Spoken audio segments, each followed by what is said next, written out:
Max Holloway va Charles Oliveira o'rtasidagi revansh jangi UFC 324 kartasiga qo'shilishi mumkin. Braziliya ijtimoiy tarmoqlaridagi rasmiy akkauntida Max va Oliveira o'rtasidagi BMF chempionlik jangi prevyusi e'lon qilindi. Biroq tez orada ma'lumot o'chirib tashlandi. Agar bu xabar tasdiqlansa, jangchilar 24-yanvar kuni UFC 324 da jang qilishadi.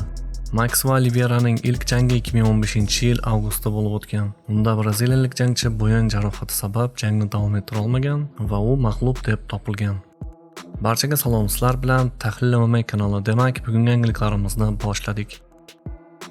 Petr Yan Merab Dvalishviliga qarshi chempionlik jangi tayyorgarlikni yakunlamoqda va nafaqat chempionlik kamarini qaytarib olishga va qariyb 3 yil oldingi mag'lubiyati uchun qasos olishga, balki gruziyalik mashinani muddatdan oldin mag'lub etishiga umid qilmoqda. Uning gaplari: kamarni qo'lga kiritgan har bir jangchi darhol boshqalarning asosiy nishoniga aylanadi. Hozir kamar Merabda, demak endi hammaning ko'zi va e'tibori aynan unda. 6-dekabr kuni bo'ladigan jangimiz juda qiziqarli bo'lishiga 100% ishonaman. Men bu jangda o'z mahoratimni ko'rsatishni va ko'p mehnat qilishni xohlayman. Kurash ham, zarba ham, taktika ham har kimning asl kuchini ko'rsatadi va shu orqali u o'zini himoya qilishi mumkin. Merab rivojlanmoqda, zarbalari yaxshilanmoqda. Lekin menimcha uning rejasi men bilan oyoqda turib jang qilish emas. Boksdagi mahoratimga qarab, bu uning uchun xavfli ekanligini tushunadi. Men uni erta nokaut bilan mag'lub etmoqchiman.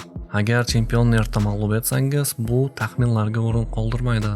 Men kamarni olib revansh jangini o'tkazmoqchiman. Menda uni mag'lub etish uchun hamma narsa yetarli, dedi rossiyalik jangchi UFC'ga bergan intervyusida. Merab va Yan o'rtasidagi chempionlik jangi 7-dekabr kuni UFC 323 turnirining asosiy jangi bo'ladi va bu yilgi eng so'nggi raqamli turnir hisoblanadi.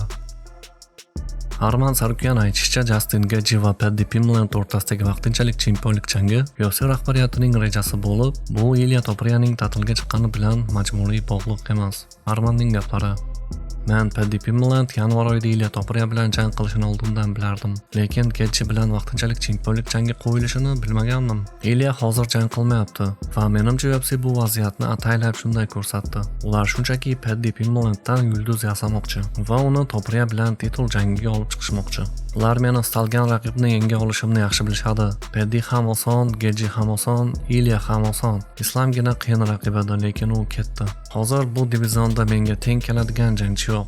Bu biznes, asl maqsadim o'zgarmaydi. Hamma mening barchani mag'lub eta olishimni biladi. Bu faqat vaqt masalasi xolos. Hech bo'lmaganda menga BMF kamari uchun jang berishlarini istayman. Menga yana kimni taklif qilishlari mumkin. Agar Holloway bo'lmasa, bu divizionda yana kim bor o'zi? Arman Justin Gaethjega 24-yanvar kuni Las Vegasda bo'lib o'tadigan UFC 324 turnirida tayyorgarlikda yordam berishga tayyorligini bildirdi. U Gaethjeni qo'llab-quvvatlashini aytib, hatto kerak bo'lsa yoniga uchib borishini ham ta'kidladi. Shuningdek, u Paddy Pimblett bilan duch kelsa mojarosiz bo'lmasligini ham yashirmadi. UFC rejasiga ko'ra, vaqtinchalik chempionlik jangida g'olib bo'lgan sportchi kelajakda dam olayotgan Ilya Topuriyaga qarshi titul uchun jang qiladi. Tsarukyan esa baribir Topuriya bilan yo'li oktagonda kesishiga ishonmoqda. Xullas, Arman bugun diviziondagi eng kuchli da'vogar bo'lsa ham baribir chetda qolmoqda. U hammani yenga olishiga ishonsa-da, UFC esa uni emas, boshqalarni oldinga surmoqda. Go'yoki eng og'ir yo'l doim uning uchun. Balki aynan shu adolatsizlik bir kun kelib uning eng katta motivatsiyasiga aylanishi mumkin. Arman uchun yo'l hanuz murakkab, lekin u orzusidan voz kechgani yo'q. Oldinda uni qanday taqdir kutayotganini vaqt ko'rsatadi.